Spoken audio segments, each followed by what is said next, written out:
संघीय शासन प्रणालीमा राजस्व अधिकारको बाँडफाँडको बारेमा हामी आज चर्चा गर्छौँ। यसमा हाम्रो सिकाइका उद्देश्यहरूमा राजस्व र राजस्व अधिकारको परिचय, राजस्व अधिकारका सिद्धान्तहरू, राजस्व अधिकारका आधारहरू, राजस्व अधिकारको संवैधानिक व्यवस्था र यसको बाँडफाँड, राजस्व अधिकारको स्रोतको बाँडफाँड सम्बन्धी संवैधानिक व्यवस्था, राजस्व बाँडफाँडको आधार र ढाँचा, त्यसैगरी राजस्व बाँडफाँडको रकम उपयोग सम्बन्धी आयोगका सुझावहरू र प्राकृतिक स्रोतबाट प्राप्त राइटको बाँडफाँड सम्बन्धी कुराहरू हामीले यसमा प्रस्तुत गर्नेछौँ। सरकारले प्रचलित कानुन बमोजिम जनताबाट प्रत्यक्ष वा अप्रत्यक्ष रूपमा गैर करका रूपमा उठाउने रकमलाई नै हामीले राजस्व भन्दछौँ, जसमा जनताले सरकारलाई अनिवार्य योगदान गर्नुपर्ने दायित्व, सरकारको आम्दानीको सबैभन्दा महत्त्वपूर्ण स्रोत जस्तै यसको आयकर, मूल्यवृद्धि कर, भन्सार महसुल, घर बहाल कर, मालपोत, सेवा शुल्क, पर्यटन दस्तुर र रोयल्टी लाभांश आदिलाई हामीले राजस्व भन्दछौँ। अब राजस्वको सम्बन्धमा वित्तीय सङ्घीयताको हिसाबले हेर्दा तीन तहका सरकार, स्थानीय सरकार, सङ्घीय सरकार र प्रदेश सरकार, तीनैवटा सरकारको कार्यजिम्मेवारीभित्र राजस्व परेको हुन्छ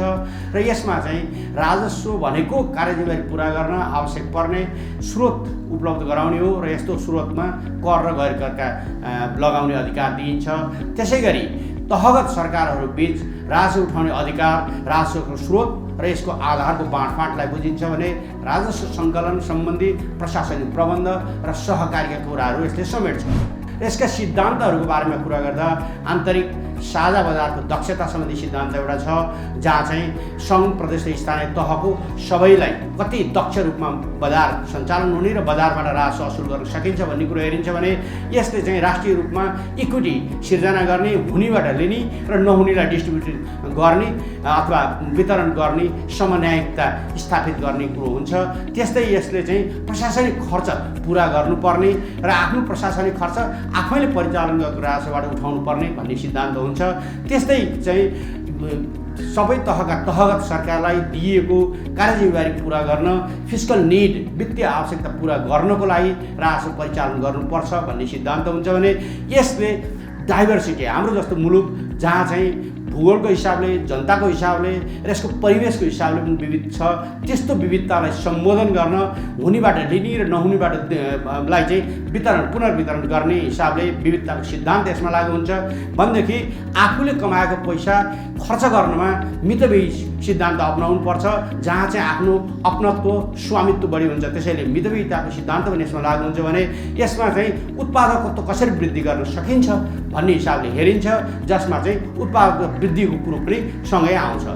राजस्वका कुरा त गऱ्यौँ, तर केबाट उठ्ने भन्ने कुरोमा पनि हामीले छलफल गर्नुपर्छ। त्यस हिसाबले हेर्दा आर्थिक स्थायित्व कायम गर्न, पुनर्वितरण सम्बन्धी करारहरू सङ्घका अधिकार क्षेत्रभित्र पर्छन्, जहाँ चाहिँ कहीँ मुलुकको विविधताको कारणले गर्दा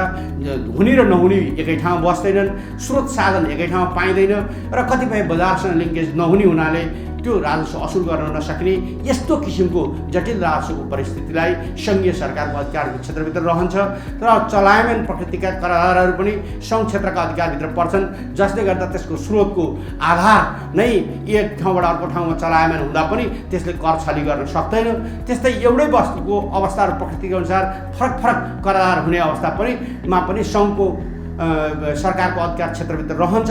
त्यस्ता कुराहरूमा एउटा व्यवसायमा कर लाग्छ, त्यही व्यवसायले कारोबार गर्दा मूल्यवृद्धि कर लाग्छ भने, नाफा कमाउँदा आयकर लाग्छ, सम्पत्ति जोड्यो भने सम्पत्ति कर लाग्छ र त्यसको बिक्रीमा गर्दा पुँजीगत आयकर लाग्छ। यी सबै एउटै बेसमा, एउटै आधारमा कर लाग्ने भएको हुनाले ती करहरू छली गर्न नसकोस् भन्ने हिसाबले सङ्घीय सरकारको दायित्वभित्र रहन्छ र कम चलायमान अचल प्रकृतिका करारहरू तल्लो तहका सरकार अथवा सब नेसनल गभर्मेन्ट, प्रदेश र स्थानीय सरकारकोमा निहित रहन्छ। यस्ता हामीले उदाहरणको लागि सम्पत्ति करको रूपमा लिन सक्छौँ। शुल्क तथा सेवा शुल्क, दण्ड जरिवाना र भन्ने कुराहरू सेवा प्रवाह गर्दा नागरिकले राज्यबाट लिनुपर्ने सुविधा प्राप्त गर्दा यसलाई नियमन गर्ने र सेवा प्राप्त गर्ने हिसाबले हुँदा जुन तहको सरकारले सेवा प्रदान गर्छ, जुन तहको सरकारले चाहिँ नियमन गर्ने अधिकार प्राप्त गरे हुन्छ, त्यही तहको सरकारलाई बुझाउनु पर्ने हुनाले यो तिनै तहको सरकारमा अधिकार क्षेत्रभित्र रहने गर्छ। नेपालको संविधानले यसरी हामी वित्तीय संहिता आइसकेपछि 2072 सालमा आएको यो सङ्घीय नेपालको संविधानको धारा 60ले राजस्व स्रोतको बाँडफाँडको सम्बन्धमा व्यवस्था गरेको छ, जसअनुसार सङ्घ प्रदेश र स्थानीय तहले आफ्नो अधिकार क्षेत्रभित्रको विषयमा कर लगाउने र ती स्रोतहरूबाट राजस्व उठाउने काम गर्छन्। त्यस्तै साझा सूचीभित्रको विषयमा र कुनै तहको पनि सूचीमा नपरेको विषय छ भने त्यस्तोमा कर लगाउने र राजस्व उठाउने अधिकार नेपाल सरकारलाई हुन्छ अथवा सङ्घीय सरकारलाई हुन्छ र यसरी निर्धारण गरे बमोजिम हुन्छ।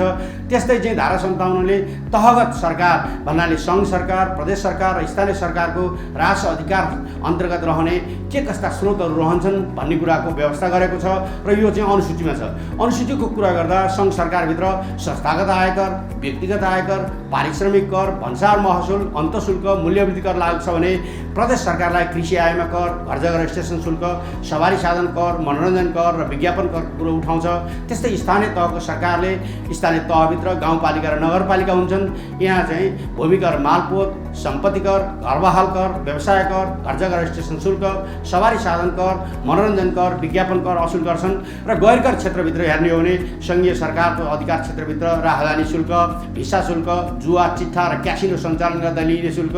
पर्यटन दस्तुर, सेवा शुल्क दस्तुर, दण्ड जरिवाना लाग्ने अधिकार छ भने प्रदेश सरकारतिर पर्यटन दस्तुर, सेवा शुल्क दस्तुर, दण्ड जरिवाना लगाउने अधिकार हुन्छ र स्थानीय तहमा पर्यटन दस्तुर, सेवा शुल्क दस्तुर र दण्ड जरिवाना हुन्छ।